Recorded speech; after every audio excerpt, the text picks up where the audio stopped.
그거예요. 여러분, 여기에 성경의 아이라는 얘기가 그런 증거가 발견됐을까요? 안 됐을까요? 안 됐으니까 제가 얘기하겠죠.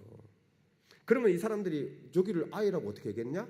성경에 나와 있는 내용 이렇게 보니까 그 북은 어딘가가 아이일 것이다. 그리고 그 이름 가운데, 언덕 가운데 이름이 에텔이라고 해서 성경에 아이라는 이름이 뜻이 뭔가 하면 페어라는 뜻인데, 그 페어라는 뜻을 가진 아랍어 명칭으로 언덕의 이름을 가진 것이 뭐냐? 저 언덕이에요. 그래서 사람들이 저곳이 성경의 아이라고 얘기한 거예요. 그런데 뭐가 있는가 하면은 이름은 다른 언덕에 남아 있고요. 실질적으로 성경의 지명은 언덕은 다른 곳이 있는 그런 예가 있느냐? 있습니다. 그래서 저는 저곳이 아이라고 생각하지 않습니다. 이름은 그곳에 남아 있고요. 주변 어딘가에 성경의 아이가 있다. 그래서 니시아, 마카티르라는 곳을 우리 아까 전에 그 브라이언트 우드라는 분이 올라와 가지고요. 그곳에서 발굴을 하고 있는데 그곳에 불탄 자국에 있는 가나안 도시들이 발견이 됩니다. 그래서 그곳을 이제 성경의 아이라고 얘기하는데 아직 학계에서 그것을 받아들이지 않아서 그런데 조만간 사람들이 그것을 받아들이라고 생각이 듭니다.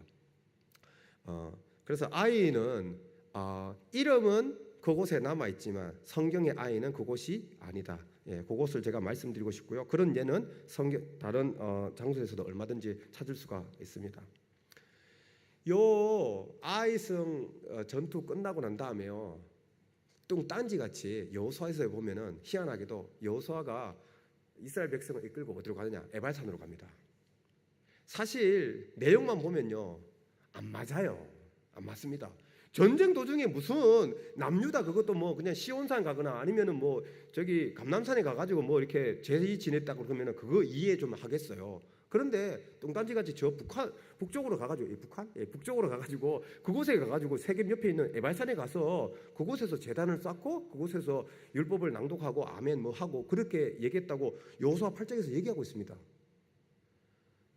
그런데 저 에발산에 있는 곳을 갖다가 지금 그림으로 보여주고 있는 그곳에 이런 돌들이 있는 곳을 발견을 했어요.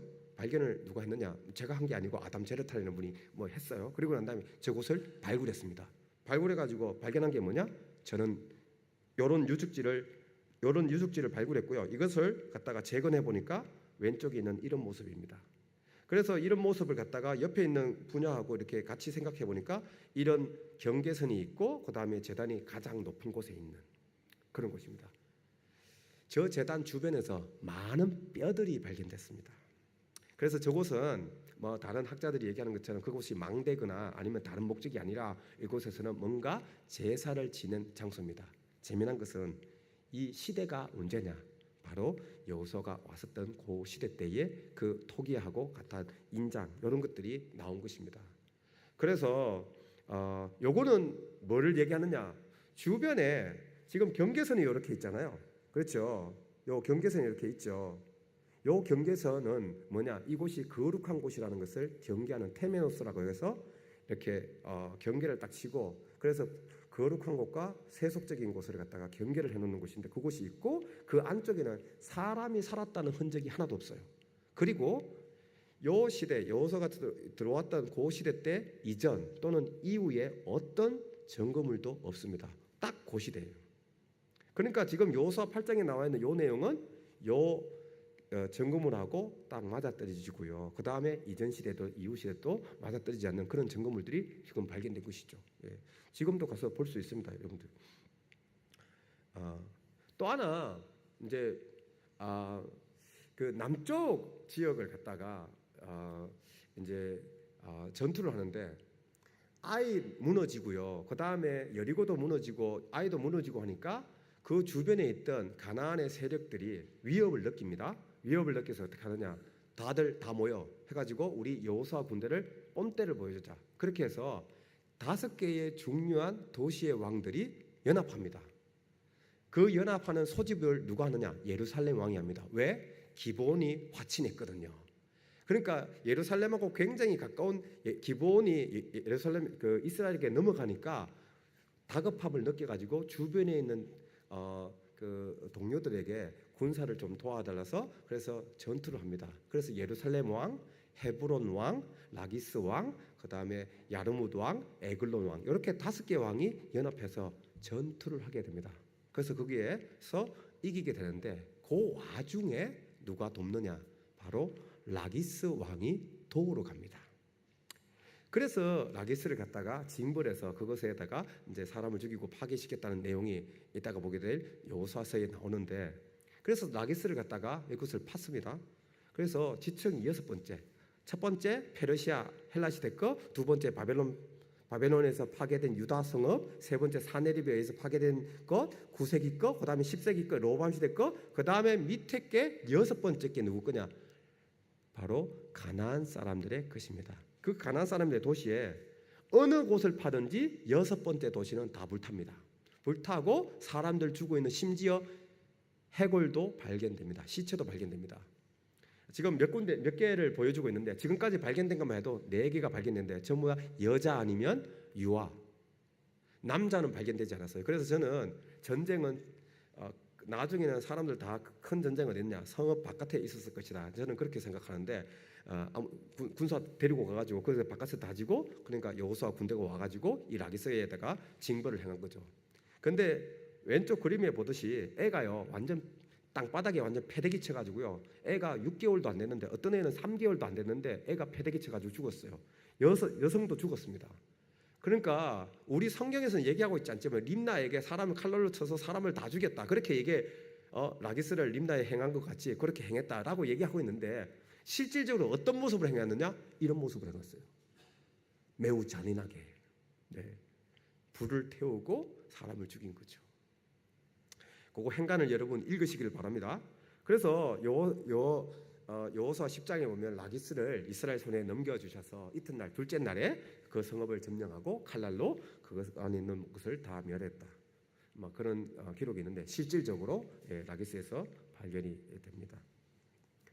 하솔 10장까지 딱 끝나고 난 다음에 5왕 다 굴복시키고 라기스까지 림다까지 다 하고 난 다음에 남쪽이 다 이렇게 정복이 되니까 어떻게 하느냐? 이제 북쪽에 있는 세력이 여호수아하고 한판 붙습니다. 그 이야기가 여호수아 11장이에요.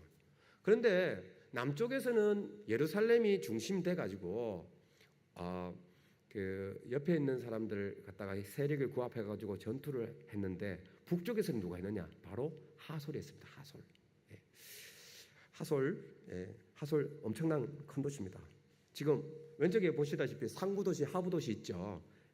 저 도시가 지금까지 발견된 가나안의 도시들 가운데 가장 큽니다. 크기가 어느 정도냐? 축구장 한 100개 정도 됩니다.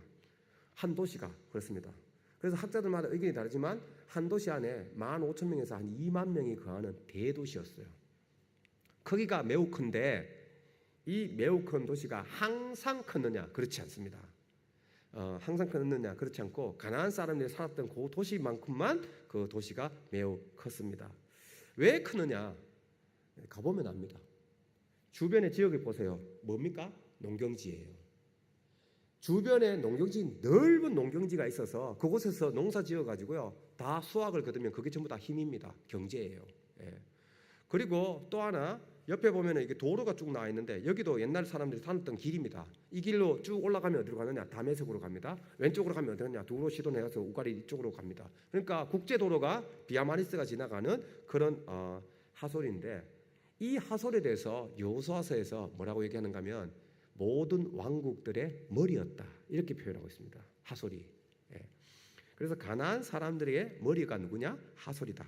그걸 얘기하고 있는 거죠. 그래서 하솔이 뭐 하느냐? 주변에 있는 사람들에게 쭉 편지를 다 보내가지고, 야, 우리 이스라엘 군대하고 다 싸우자. 전부 다 군사 다 이끌고 메론 물가로 와. 이래 가지고 메론 물가로 갑니다. 그래서 그곳에서 전투를 하는데, 재미난 것은 이 하솔에 대한 역사적인 언급이 성경 여호수아는 창세기에 어디에도 하솔이 언급되어 있지 않는데, 하솔에 대해서 역사 자료에 보면은 이렇게 언급이 되어 있습니다. 이집트 자료에도 나와 있고, 마리 자료에도 나와 있고, 이집트 자료에 이웃 것도 나와 있고, 아마라는 문서에도 나와 있고.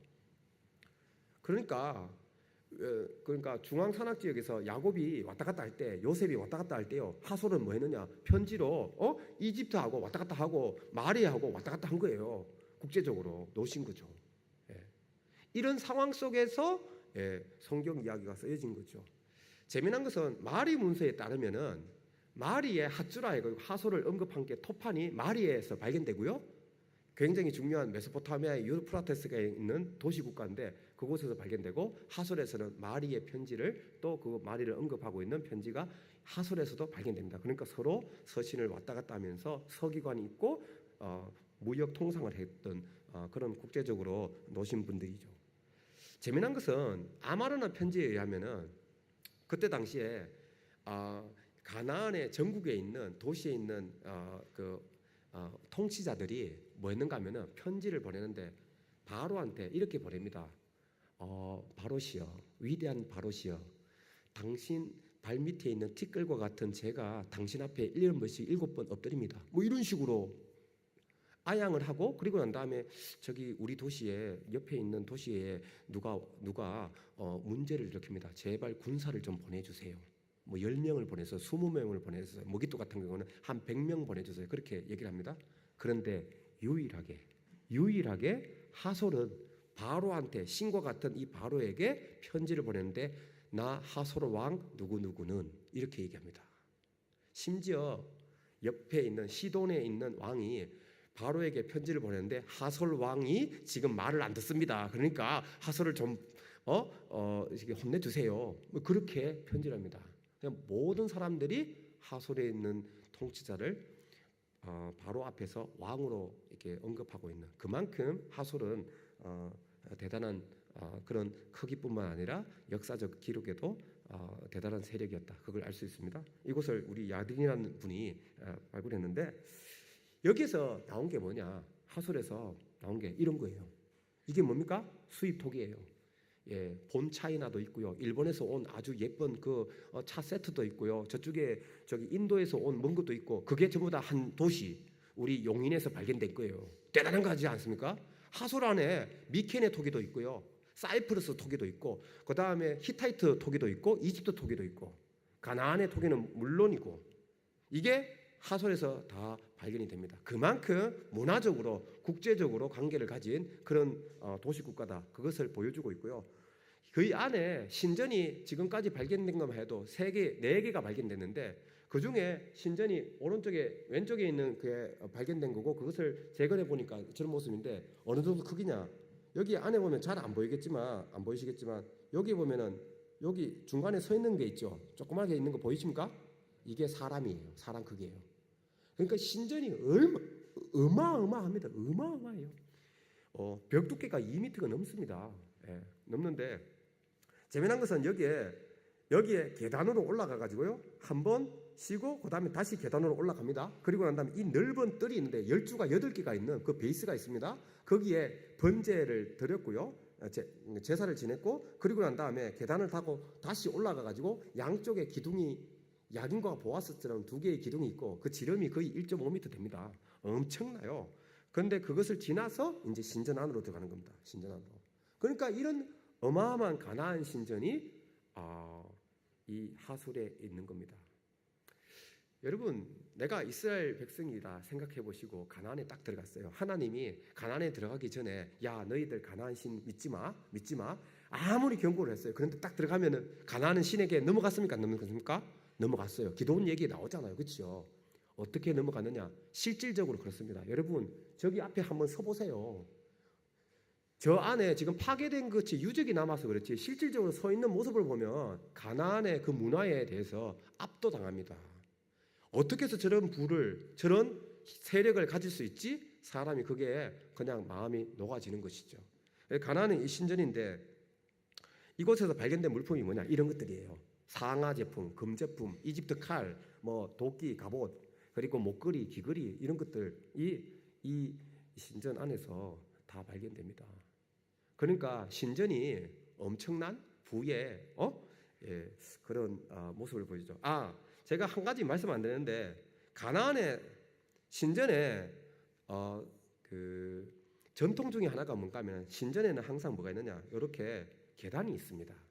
층계가 있어요.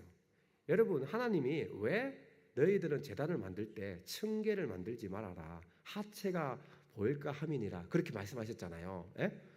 사실 이렇게 하체 잘 가리면 되잖아요. 그걸 뭐 치마를 갖다가 발목까지 하면 잘 안 보이잖아요. 우리 다 뭐 계단 타고 올라왔지 않습니까? 근데 층계를 만들지 말래요. 근데 가만히 보면 가나안의 신전에 그 제2 모습에 보면은 계단이 있습니다. 그것을 거부하신 거죠. 하나님은 그렇게 하지 말라는 거죠. 이런 게 있었는데 제가 드리려고 하지 않은 말씀은 이게 철저하게 파괴됩니다. 저는 여기를 발굴하지 않았는데 뭐 간접적으로 들었습니다. 발굴하신 분의 파도 재가 계속 나왔대요. 저 안을 직접 봤는데 거의 재가 1.5m. 제가 보통 보면요, 아까 전에 여리고 같은 거는 한 50cm밖에 안 된다 그랬잖아요. 보통 제가 발굴했던 그 보면 레호브 시사계에서 팔게된 그 지층 보면은 한 40cm, 50cm 그것밖에 안 됩니다. 그것도 대단한 거예요. 그런데 여기는 1.5m, 그냥 파도 재가 계속 나오는 거예요. 예.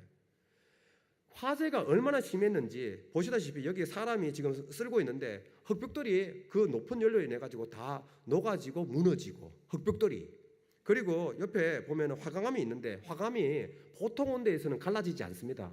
언제 1200도가 넘으면은 이게 갈라지는데 그것이 갈라진 것이 발견되었습니다. 그러니까 이 신전은 누군가가 의도적으로 여기를 반드시 불태워야겠다. 그렇지 않고는 저렇게 높은 온도를 낼 수가 없습니다. 예. 그리고 이뿐만 아닙니다. 불만 냈느냐? 그렇지 않습니다. 물론 사람을 죽였겠죠. 그런데 시체는 발견되지 않았습니다. 왜? 시체를 놔두면 병균이 없기 때문에 시체는 치웠죠. 그런데 그 안에 있는 가나안 신전의 그 높은 문화를 가진 그 안에 들어가 가지고요, 하나의 행위를 하는데 신상이 있잖아요. 신상 발견된 거 모두 다 온전하게 발견된 게 하나도 없어요. 어떻게 됐냐? 전부 다 머리가 잘립니다. 이것은 뭐냐?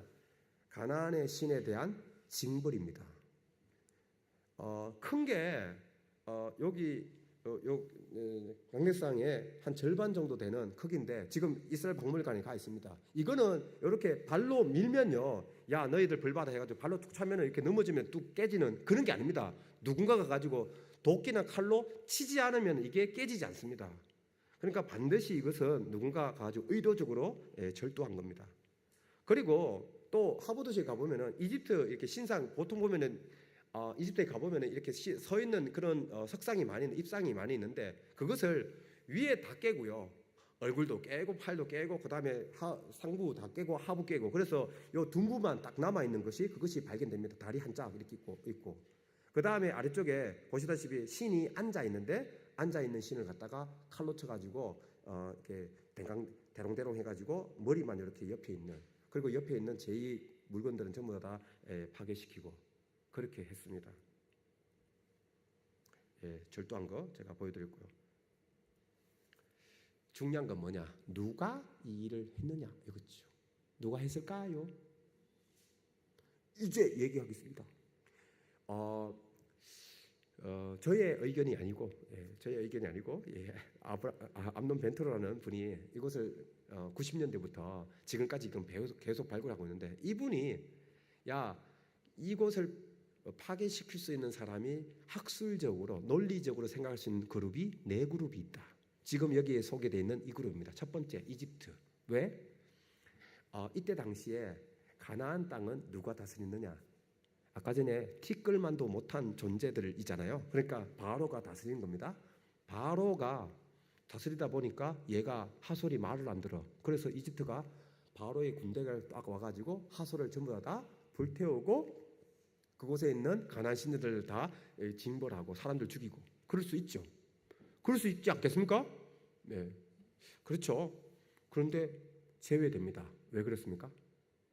이유가 있습니다. 아까 전에 보았던 이집트 입상 있잖아요. 만일에 그것이 파괴되지 않고 가나안만 그렇게 파괴되었으면요, 그것에 대해서 저는 동의합니다. 생각할 수 있다고 생각합니다. 그런데 그걸 받아들일 수 없어요. 왜? 이집트가 그렇게 했으면 그것을 굳이 그렇게 파괴시킬 이유가 없는 것이죠. 그래서 이집트는 제외. 두 번째, 가나안 사람들이 할 수 있습니다. 왜? 하솔은 강력한 도시국가의 통치자입니다. 그런데 그의 통치를 못마땅히 여기는 주변에 있는 사람들, 한양 옆에 있는 용인, 성남이 있는 사람들이 하나가 돼가지고 한양을 치자 이렇게 반란을 일으키는 거죠. 그러니까 봉기를 하는 거죠. 혁명을 일으키는 거예요. 그것도 제외됩니다. 왜 그렇습니까? 혁명을 하면요, 자기가 믿고 있는 신에 대해서는 그렇게 처벌을 할 이유가 없지요. 신은 똑같잖아요, 그렇죠? 그냥 거기에 있는 통치자가 마음에 안 든 거지. 통치자만 죽이면 됩니다. 왕국만 불태우면 돼요. 그런데 왜 신전을 불태우고 왜 신을 갖다가 절도합니까? 가나안인은 아니다. 세 번째, 블레셋 사람들이 할 수 있습니다. 해양 민족. 왜냐? 해양 민족이 저 미케네가 멸망하면서 이동하면서 우가릿, 두로, 시돈 다 파괴시키고요. 사이프러스 다 파괴시켰거든요. 그러면서 어디 내륙 지방으로 와가지고 하솔도 불태웠다. 그 해양 민족 블레셋 사람들이 뭐냐? 히타이트를 사실은 멸망시킨 그런 주인공이지 않습니까? 그래서 하솔을 멸망시켰다 그렇게 할 수 있는데 이것도 제외입니다. 왜 그러냐? 지금까지 거의 30년 넘게 50년대 또 90년대부터 지금까지 계속 발굴하고 있는데 수백만 개, 수천만 개의 토기 조각이 발견됐는데 그 중에 블레셋 토기 제로입니다. 수백만 개 중에 제로예요. 그래서 이거는 고고학적으로 블레셋 사람들이 와가지고 하솔을 파괴시켰다고 하는 것은 고고학적으로 완전 난센스입니다. 그래서 역사적인 그 정황은 맞지만 블레셋이 와가지고 이렇게 파괴시켰다는 것은 말이 맞지 않습니다. 남아 있는 건 누구예요? 이스라엘. 그래서 이스라엘을 보니까 성경에 보니까 뭐라고 했느냐? 이렇게 기록하고 있습니다. 제가 기록한 게 아니고 어떻게 했느냐? 하솔을 메론 물가에서 그 연합군을 다 퇴치하고 난 다음에 여호수아가 야 나를 따르라 해가지고 어디로 가느냐? 하솔로 갑니다. 하솔로 가가지고 하솔을 어떻게 했대요? 불로 살랐대요. 그런데 그 불로 살은 것에 대해서 또 하나 더 기입하는 게 다른 도시는 불 안 태웠는데 하솔만 불태웠대요. 이것을 기입하고 있습니다. 그래서 하솔이 그때 당시에 모든 나라의 머리였는데 하솔을 갖다가 징벌을 했다는 것이죠. 그래서 메론 물가에서 북쪽에 있는 세력을 다 소탕할 때에 정복할 때에 큰 전투를 이루고 난 다음에 본보기로 하솔을 갖다가 불태운. 그래서 모든 것을 다 종합해 봤었을 때 하솔은 이스라엘 백성에 의해서 여호수아가 이끄는 군대에 의해서 파괴되었다. 그렇게 얘기할 수 있겠습니다. 그 다음에 잘 안 알려진 장소인데 드빌이라고 있습니다. 드빌이라고 혹시 기억나실지 모르겠습니다. 근데 희한하게도 드빌에 대해서 성경은 여호수아서에도 사사기에도 기록되어 있습니다. 왜 이렇게 두 번이나 다 기록하고 있을까? 여호수아가 어디 뭐 라기스를 점령한 것을 사사기에도 여호수아에도 그렇게 얘기하고 있지 않는데 여리고를 점령한 것을 뭐 여호수아에도 아니면 사사기에도 얘기하고 있지 않는데 희한하게도 드빌 이야기는 하고 있습니다. 왜 그럴까? 재미난데 아무튼 이 드빌이 어디 있는가 하면은 요 헤브론 남쪽에 키르벨 라무드라는 지역이 있습니다. 처음부터 이곳을 갖다가 드빌로 했느냐? 그렇지는 않은데 아무튼 그곳에 키르벨 라무드 그곳에 가보면은 유적지가 있습니다. 윗셈 아랫셈 그 얘기가 나는데 윗셈 어디 있느냐? 여기 있고요. 아랫셈 어디 있느냐? 여기 있습니다. 그래서 윗셈 아랫셈 셈이 두 개가 있고요. 그 다음에 주변에 산지가 있고 이제 유적지가 여기 있는데 여기를 보면은 하트 모양이 돼 있어요. 드빌은 하트 모양. 그래서 부근에 보면은 성벽이 있는 것이 보여지는데 그 이 성읍을 발굴을 해가지고 알려진 게 뭐냐? 이런 토기들이 알려졌습니다. 뭐냐? 왼쪽에 있는 두 장은 가나안 사람들의 토기예요. 오른쪽에 있는 두 장은 누굴 걸까요? 이스라엘 사람 거예요. 그래서 가나안 사람이 살았던 유적이 그 안에 성 안에서도 발견되었고요. 그 다음에 이 도시가 파괴되고 난 다음에 뭐냐? 그 위쪽에서 파괴된 그 유적지 바로 위에서 뭐 했느냐? 이스라엘 사람들이 거기를 정복해가지고 그곳에 정착한 그런 모습이 오른쪽에 있는 토기들을 보고 알 수가 있습니다. 그런데 성경에 드빌을 언급한 것을 쭉 살펴보면 헤브론 남부에서 아주 중요한 곳입니다. 지명 가운데 성서 지명 가운데 어느 이름도요 성전과 관련된 이름을 가진 게 하나도 없습니다. 그런데 오직 유일하게 드빌만 성전과 관련된 이름을 가지고 있습니다. 뭐냐? 지성소에 관련된 이름이 바로 드빌이에요. 드빌. 그런데 가만히 재밌는 것은 이 드빌의 옛 이름이 뭐냐? 키리앗 세페르. 책의 마을이다. 이렇게 돼 있어요. 재미나죠? 예. 그래서 저는 제가 나중에 발굴해 보면은 여기를 발굴하고 싶은 그런 마음도 있습니다. 그래서 헤브론 남부에서 아주 중요한 도시였고요. 아낙 자손이 있고 레위 성읍 중에 하나 있고 통일 왕국이 하나인데 아까 전에 보셨던 그 유족 가나안의 도시와 이스라엘 사람들의 그 유족하고 요 성경에 있는 내용하고 이렇게 맞춰 보면은 잘 맞아떨어지는. 그래서 드빌은 포로기 이후에 어떤 자료에서도 발견되지 않는. 그래서 드빌은 성경에 있는 기록과 이렇게 잘 매치가 됩니다. 이제 조금 골치 아픈 얘기를 제가 하겠습니다. 메렘프타라고 성경에는 안 나옵니다. 성경에는 안 나오는데 어떤 사람은 나온다 그렇게 얘기하는 사람도 있습니다.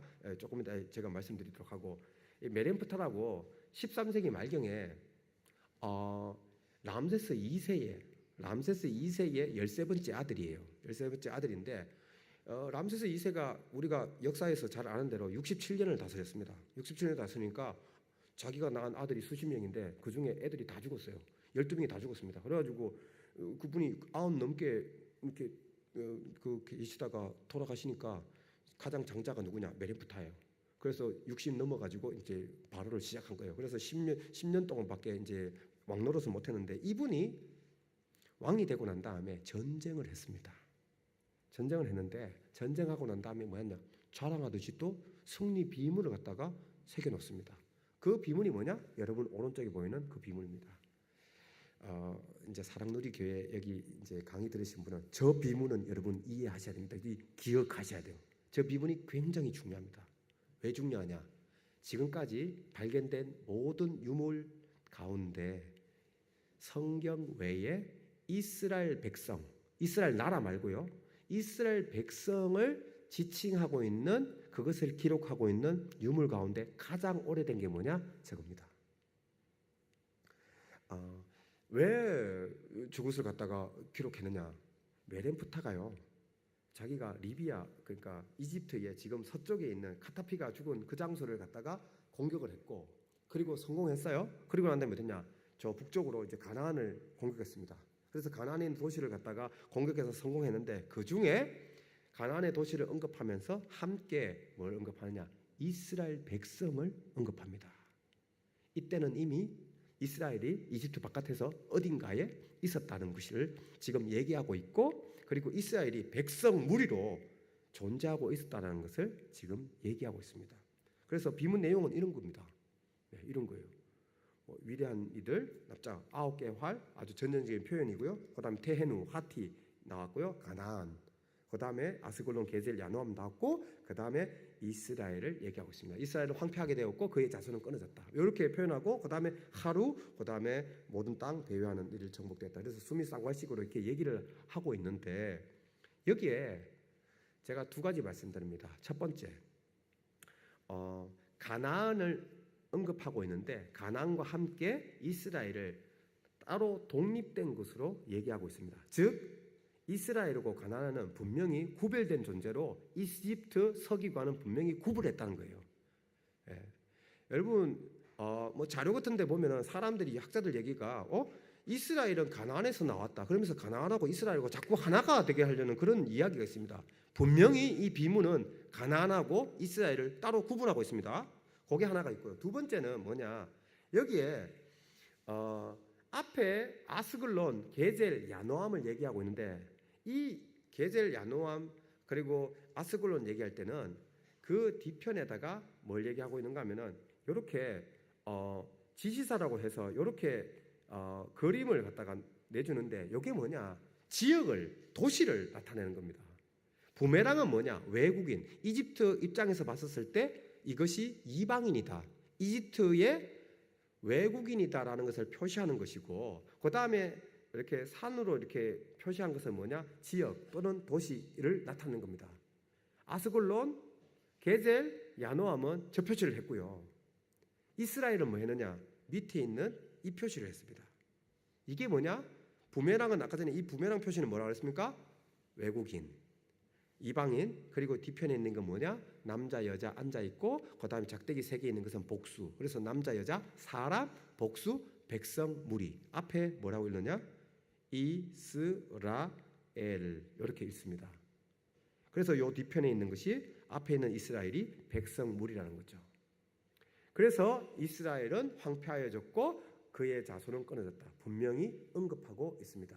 이게 뭘 뜻하는 것이냐? 여러 개를 나타내는 것인데요.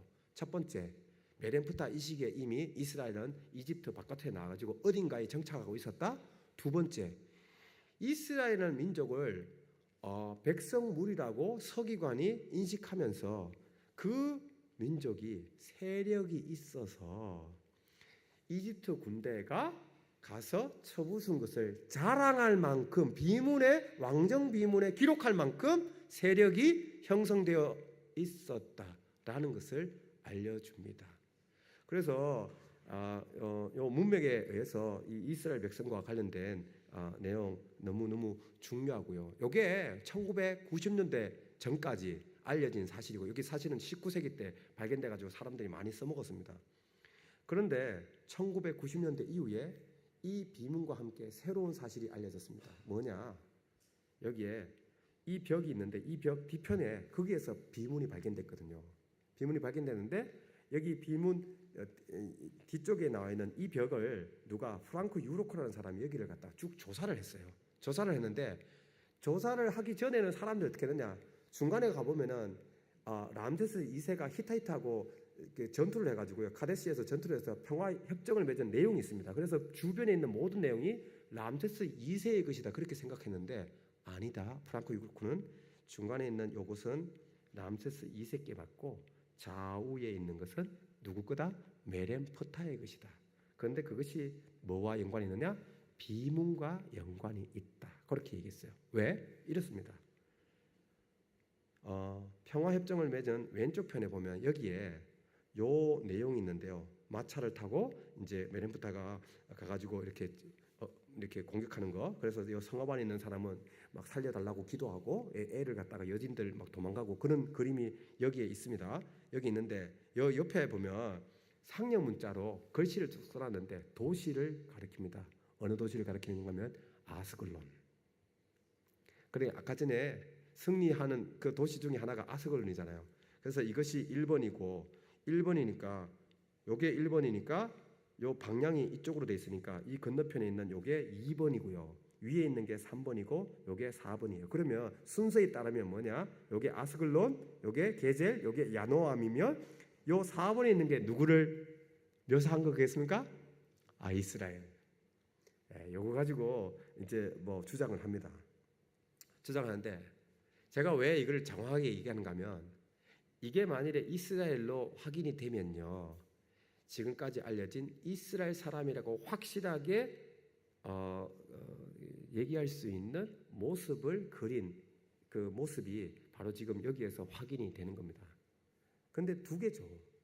왼쪽에 있는 것은 사람이 위에 깨져가지고 잘 안 보이지만 말로 있고 한데 사람이 죽어 있기도 하고 한데 발이 있고요. 옷이 어디까지 오느냐? 발목까지 옵니다. 요게 4번 그림에 나와 있는 거고요. 오른쪽에 있는 5번부터 10번까지 10번, 9번, 10번은 깨져 있는데 5번부터 8번까지 있는 그림에는 뭐냐? 옷이 무릎 위까지 나와 있는 그런 그림입니다.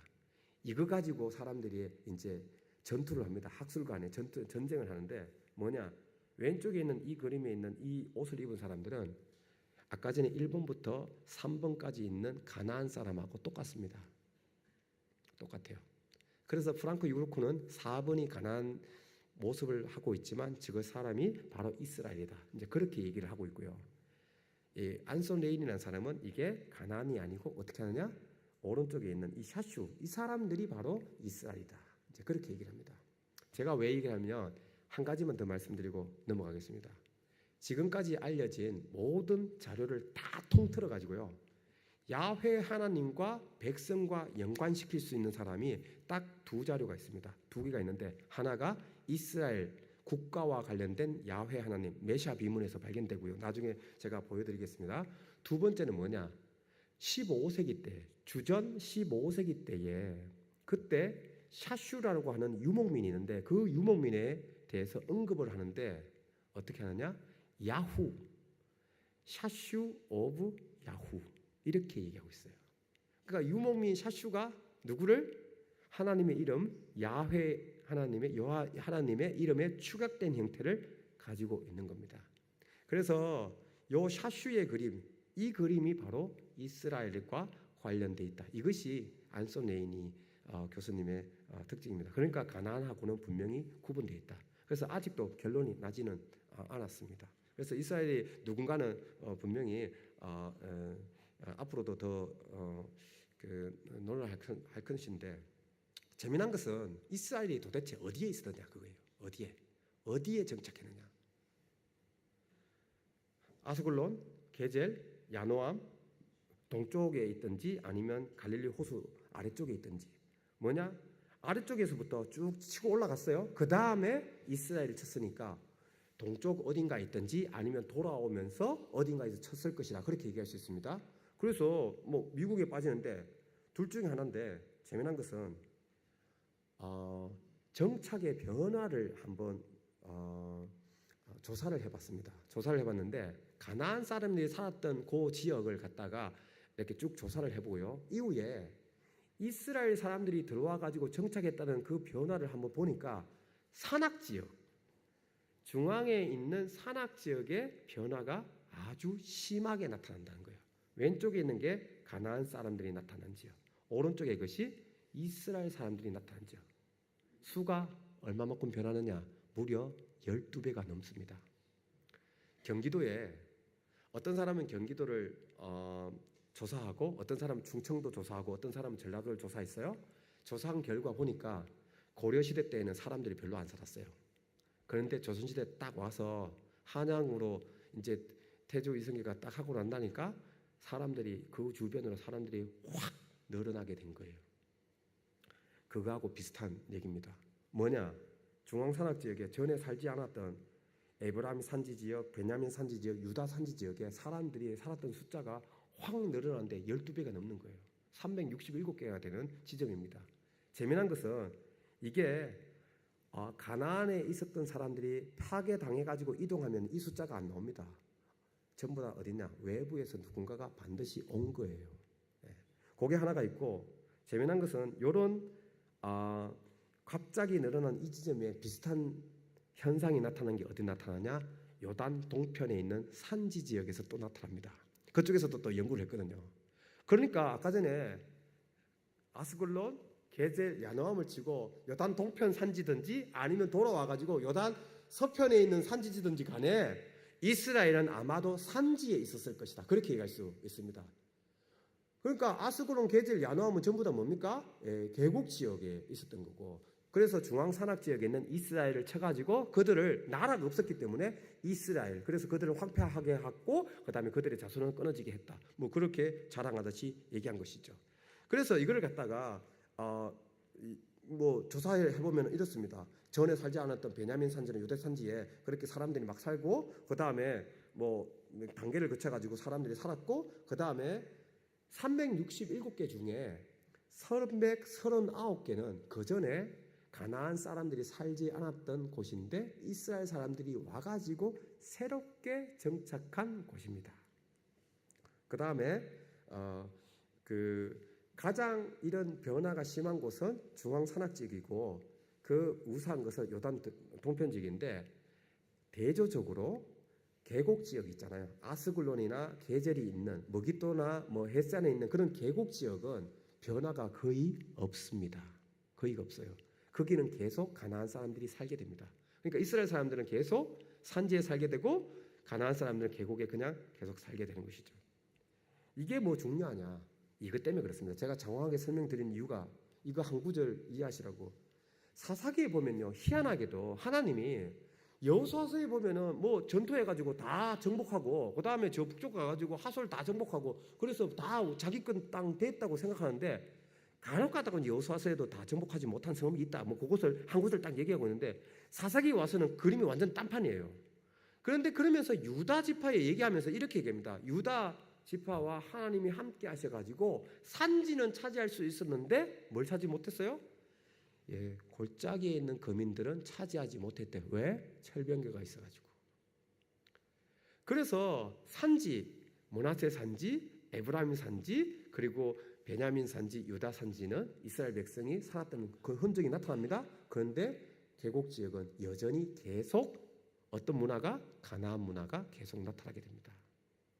이게 사사기 1장 19절에서 얘기하는 것이고, 또 하나 1장 27절에 므낫세 지파에 관련된 얘기가 나오는데, 므낫세가 분배는 받았지만 다 주민을 쫓아내지 못한 성읍이 있다. 그러면서 그 도시들을 갖다가 언급하고 있는데, 그 언급된 도시들이 뭐냐? 이 도시들입니다.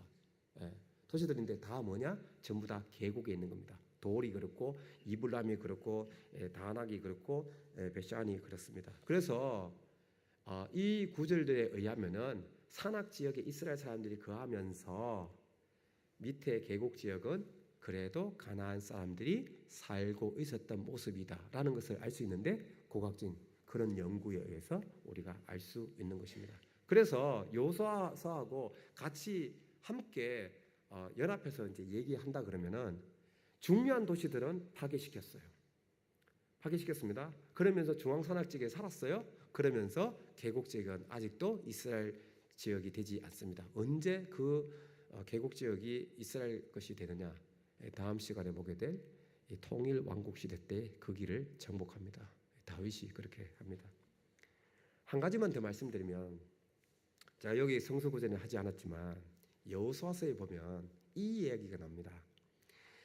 에브라임 지파가 여호수아한테 부탁을 합니다. 뭐라고 얘기하는가 하면, 여호수아 잘 봐라. 우리는 숫자가 너무 많아. 그런데 분배받은 게 너무 작아. 그러니까 우리 땅을 더 줘. 그렇게 얘기합니다. 그때 여호수아가 뭐라고 얘기했는지 기억나십니까? 너희들 강하니까 너희들 스스로 삼림을 개척하란 말이 납니다. 여러분 뭐 교회도 개척하는데, 그 여호수아가 개척이란 말을 썼습니다. 이 개척이란 말이 뭡니까? 그 전에 사람들이 살지 않은 곳인데 너희들이 가가지고 그곳에다가 정착 지역을 만들라는 거예요. 삼림을 개척하란 말입니까? 중앙산에 있는 그거 산 있고 나무 있고 하는데 거기를 갖다가 너희들 다 밀어내고 그곳에 마을을 짓고 살아, 그거예요. 아까 전에 봤던 가나안 사람들이 살지 않았던 그런 장소인데 이스라엘 사람들이 가가지고 장착하지 않은 장소에 가가지고 정착지를 만든 것이 바로 그런 것입니다. 그런 모습이 있었던 게 바로 지금 이스라엘 백성이 들어왔던 여호수아와 사사시대 때의 모습입니다. 이 사람들이 갖고 있었던 문화가 뭐냐? 이런 거예요. 이런 건데 항아리 뭐 요리도 하고 뭐 이렇게 물도 마시고 그랬겠죠. 근데 그때 그 전에는 나타나지 않는 모습인데요. 이스라엘 사람들이 중앙산악 지역에 딱 정착하면서 가옥 구조가 바뀝니다. 어떻게 바뀌냐? 이렇게 바뀌어요. 왜 그러냐? 이유가 있습니다. 왜 저렇게 바뀌느냐? 우리 이문무 박사님께서 우리 라기스 왔을 때 제가 잠깐 설명해 드렸는데 이렇습니다. 가나안 사람들의 집 구조는요 뭐냐? 어떤 사람이 방에 딱 들어가잖아요. 그러면 어떤 내가 원하는 방에 가려면은요 다른 방을 거쳐야만이 갈 수 있는 그런 구조예요. 그런데 저 구조에 의하면은 문에 딱 들어갔잖아요. 지금 여인들이 지금 일하고 있는 그 부엌과 같은 그곳에 딱 가면 그곳에 딱 쓰면 구조적으로 다른 방을 거치지 않고 자기가 원하는 방 1층이든지 2층이든지 어느 방을 자기가 원하는 곳으로 갈 수 있게끔 딱 퍼지게끔 돼 있어요. 이게 구조상으로 그렇습니다. 이게 뭐와 관련이 있느냐? 정결 교리하고 관련이 있습니다. 저의 그 해석이 아니라 모션 바이펠드라는 분이 이걸 갖다가 해석했는데, 보세요. 어떤 사람이 부정하게 되었어요. 남자든지 여자든지 부정하게 되면은 자기가 만지는 모든 물건은 다 부정해지죠. 그렇죠? 그러면 나는 정결한데 가족인데 만지게 되면은 부정해지죠. 나도 제사를 지내야 돼요. 그런데 그렇지 않고 부정한 사람이 한쪽 방에 거하게 되면은 다른 사람은 자기가 원하는 방에 갈 수 있는 거죠. 그 정결 교례가 끝나는 시기까지 기다려줄 수 있는 거죠. 그러니까 저 구조가 아니면은 정결 교례를 지킬 수가 없는 거예요. 이것이 언제부터 이스라엘 백성이 중앙산악 지역에 정착할 그 처음부터 나타나게 됩니다. 이게 남유다가 멸망하는 바벨론에서 멸망당하는 6세기 초반까지 이스라엘 사람들의 전형적인 가옥 구조가 됩니다. 이것과 함께 뭐가 있는가 하면 이스라엘 백성들이 음식을 먹을 때요. 뭘 먹었는지 뭐 음식 그분들이 수박 먹은 거 배를 먹었는지 뭐 사과를 먹었는지 그거 우리가 알 수 있습니까? 모릅니다. 파를 먹었는지 뭐 양파를 먹었는지 어떻게 알아요? 유기물질이니까 남지 않죠. 대신 남는 게 있습니다. 뭐가 남습니까? 뼈가 남습니다. 뼈. 씨도 남는데, 씨는 간혹가다 발견된 올리브씨 같은 거 발견했는데 뼈가 남는데, 그래서 닭을 드셨는지, 뭐 양을 드셨는지, 소를 드셨는지, 돼지를 드셨는지, 개를 드셨는지 알 수 있습니다. 그래서 뼈를 보고 연구를 하는데 재미난 것은요, 이스라엘 사람들이 중앙산악지대에 정착하자마자 먹은 동물 뼈를 다 조사해 보면 돼지가 발견되지 않습니다. 사람들은 이렇게 공격합니다. 야, 중앙산악지역에 있었잖아. 산에서는 돼지를 못 키워. 그래? 그러면 이스라엘 사람들이 살았던 그 정착지역, 산지에 있는 그 지역 밑에를 또 팝니다. 똑같은 지역. 산지를 파보니까 가나안 사람들의 문화가 나와요. 그곳에서 뼈들이 나오죠. 그 뼈들을 조사해 보니까 돼지 뼈가 나올까요? 안 나올까요? 나옵니다. 5%까지 먹었어요. 실로를 팠는데 실로에는 가나안 사람들이 돼지를 드셨어요. 산지 지역에 있는데. 아, 그래? 그러면 산지 지역에 있으니까 뭐 그렇게 했다고 하지만 동시시대 때에 갑자기 시대가 바뀌어가지고 돼지가 다 씨가 말라서 죽을 수도 있잖아. 그래? 그러면은 산지 지역에 이스라엘 사람들이 살았을 때 저지대에 있었던 사람들의 그곳을 갖다가 한번 동시시대 때의 거주지층을 보자. 그곳에 돼지뼈가 있는지, 돼지뼈가 발견될까요? 안 될까요? 발견됩니다. 블레셋 지역에 파보니까 뭐 12%, 15%, 많게는 20에서 25%. 그래서 블레셋 사람들은 돼지를 많이 먹었습니다. 단백질 섭취를 아주 많이 했어요. 아마도 미케네 문명을 그대로 영향받아가지고 그렇게 했을 것이다. 그래서 이런 음식 규정이나 정결 규례를 보면 이스라엘 사람들이 물론 모든 하나님의 법을 지키지는 않았지만 일부 법은요 벌써 정착한 초기부터 이스라엘 사람들이 지켰다는 것을 알 수가 있습니다. 그러기 위해서 집도 구조도 저렇게 바꾼 것이죠. 그럼에도 불구하고 정착하고 난 다음에 하나님을, 야훼 하나님을 잘 섬겼느냐? 그렇지 않습니다. 왜 그러냐? 지금부터 이제 보여드릴 증거가 이겁니다. 하솔을 팠어요. 하솔을 파가지고 다 파괴시켰잖아. 파괴시키고 난 다음에 가나안 신전이 없었죠. 가나안 신전 위에다가 어떤 사람도 그 위에다가 집을 짓지 않습니다. 일부러 회피 현상이 일어납니다. 거기는 부정한 곳이야.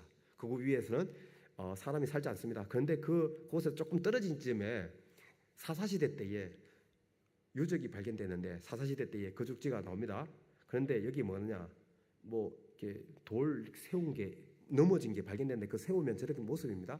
그곳에서 주상이 발견되고요. 이곳에서 이따가 보시면 알겠지만 이 바알상이 청동으로 된 신상이 나옵니다.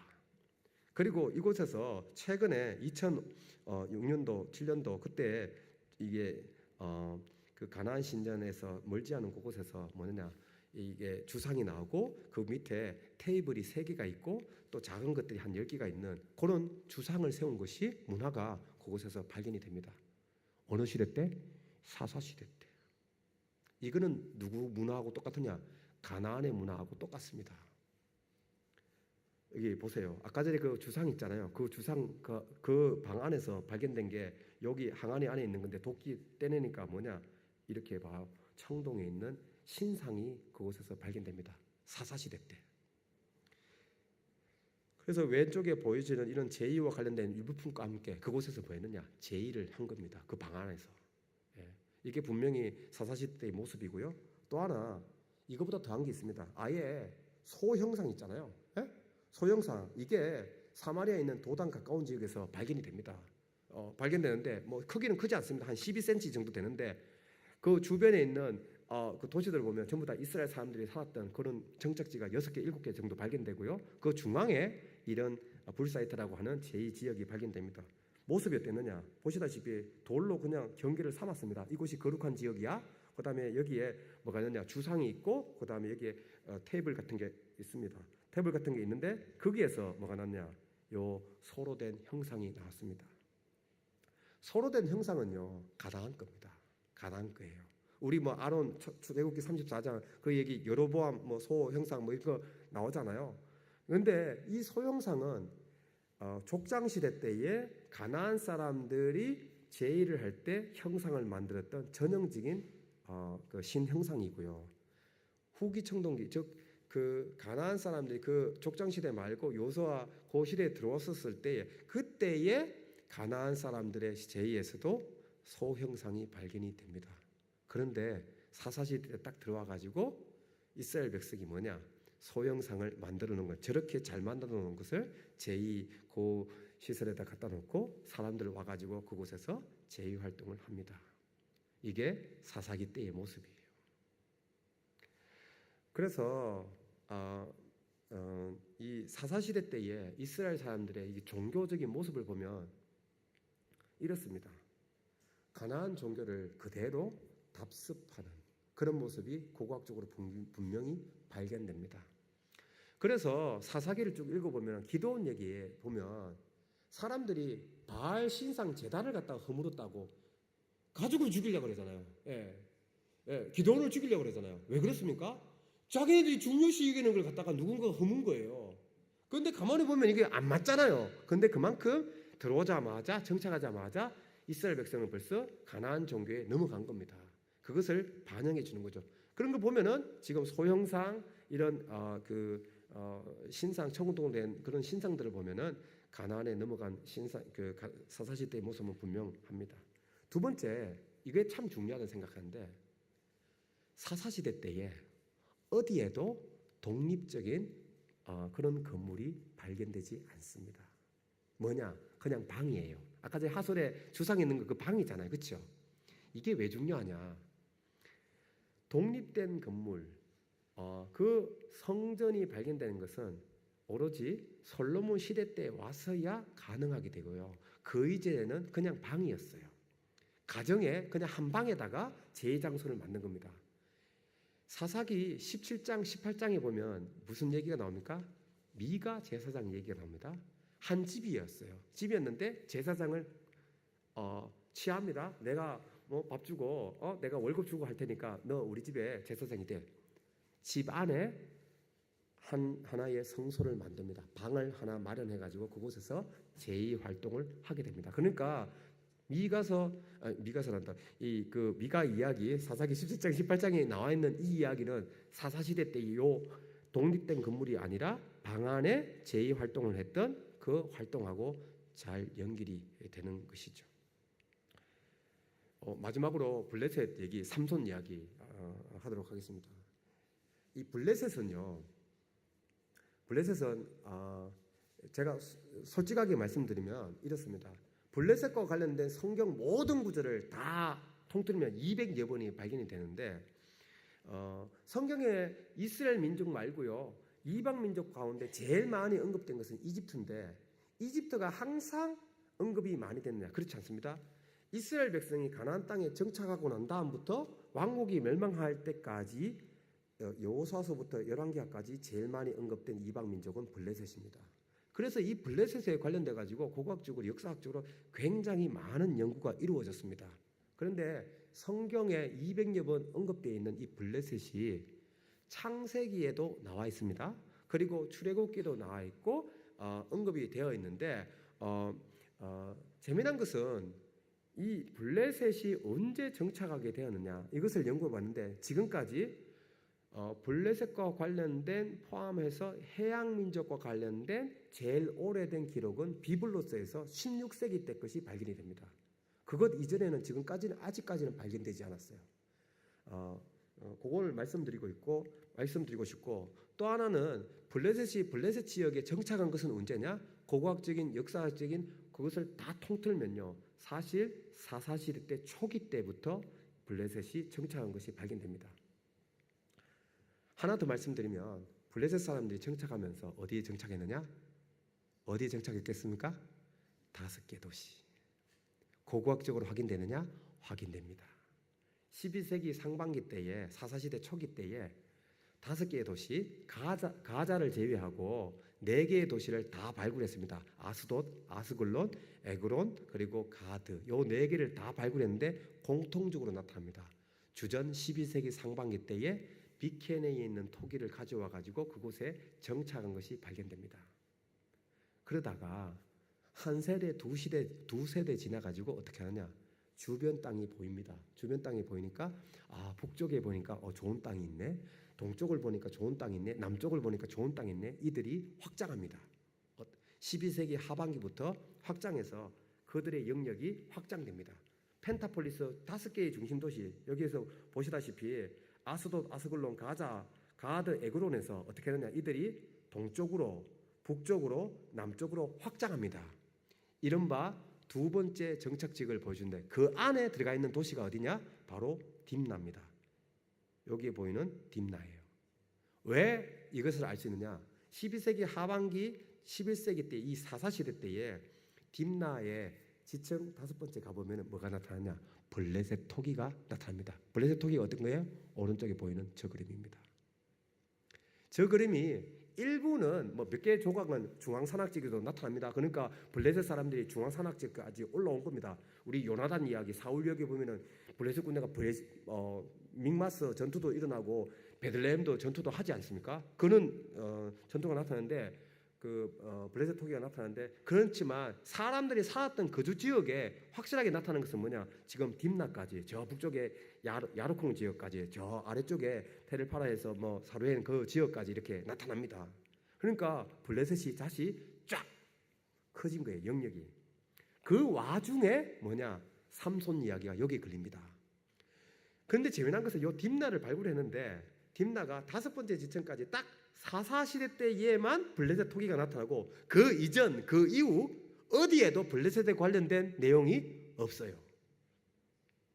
재미나죠?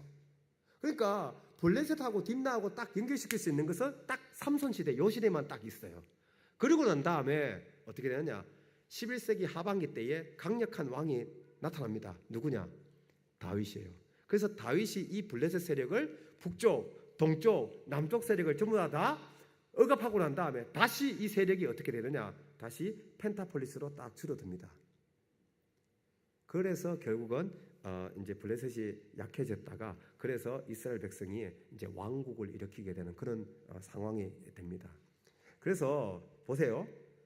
딥나, 여기가 이제 소래골짜기인데, 소래골짜기 옆에 있는 소라 쪼르아라는 곳인데, 거기에 산지에서 여기에서 경계선을 이렇게 빨간색으로 돼 있잖아요. 왜 이 경계선을 빨간색으로 했느냐? 소라에서는 블레셋 토기가 발견되지 않습니다. 대신 딥나에서는 블레셋 토기가 발견돼요. 그러니까 여기에서 이쪽으로 건너갔다는 것은 사실 문화적인 경계를 건너간 겁니다. 그래서 이곳에서 뭐 수수께끼 나오고요, 뭐 사자 꿀 얘기가 나오고, 그리고 아수글론 얘기가 가지고 뭐 옷 얘기 나오고, 그렇게 얘기 나오는데, 거기에서 가자 갔다가 가자에서 요거는 다음 시간에 그 가자에서 헤브론으로 올라가는 이야기, 헤브론은 유다 산지지 않습니까? 그래서 그 이야기에 삼손 이야기 참 드라마틱한 이야기지만, 그 블레셋 사람들의 그 지배 영역 고기하고 이 삼손의 이야기는 아주 잘 맞아떨어지는 그런 것입니다. 언제? 그 사사시대 때의 영역에 이렇게 발견될 수 있습니다. 그래서 블레셋이 그렇게 지금 영역을 확대하니까 누구하고 부딪히겠습니까? 중앙산악 지역에 있는 이스라엘 세력하고 이제 부딪히게 됩니다. 그러니까 사울이 왕이 돼가지고 전투를 할 수밖에 없는 세력이 누구예요? 블레셋입니다. 그래서 블레셋에서 전투하다가 결국은 이제 사울이 죽게 되는데, 결코 우연이 아닌 것이죠. 그것을 이제 억압했던 다윗은 결국은 이제 강력한 국가를 세우게 됩니다. 여기까지. 오늘은 한 1분 전에 이렇게 마치게 되었습니다. 그래서 이제 여호수아 시대, 사사 시대를 거쳐 가지고요. 제가 말씀을 드리지 않았지만 요 시대 때요, 아수르, 히타이트 그리고 이집트의 세력을 보아야 될 이유는 있는데, 제가 그 지도는 준비하지 않았지만 뭐 있는가 하면은, 히타이트는 벌써 망했어요. 1180년도에 망합니다. 그래서 그냥 도시에 몇 군데로 남아있다 나중에 8세기 때 완전히 없어져요. 아시리아, 바빌론 세력이 등장하지 않습니다. 아람 세력 주전 10세기 와서야 이제 등장하게 되고요. 물론 아수르는 사사시대 때 티글랏 빌레셀 1세가 저쪽에 지중해까지 오게 되는데, 사사시대 때에 남쪽으로는 내려올 수 없는 그런 세력입니다. 그러니까 고대 근동에 있었던 세력들이 사사시대에 와서는 그 어느 세력도 가나안을 갖다가 침범할 수 있는 그런 세력이 아니에요. 오직 하나 누굽니까? 블레셋이에요. 그래서 블레셋이 요 사사시대 때를 이해하는데 굉장히 중요해서 그래서 이방 민족 가운데 유일하게 이 블레셋만 삼갈 이야기에 나오고 그다음에 삼손 얘기도 나오고 그렇게 해서 결국 블레셋 얘기에서 맞춰가지고 그 미가 얘기 나오고 19장부터 21장까지 있고 레이첩 썸락 나오고 그다음에 이제 사무엘 얘기가 나오게 되는 것입니다. 여기까지. 감사합니다.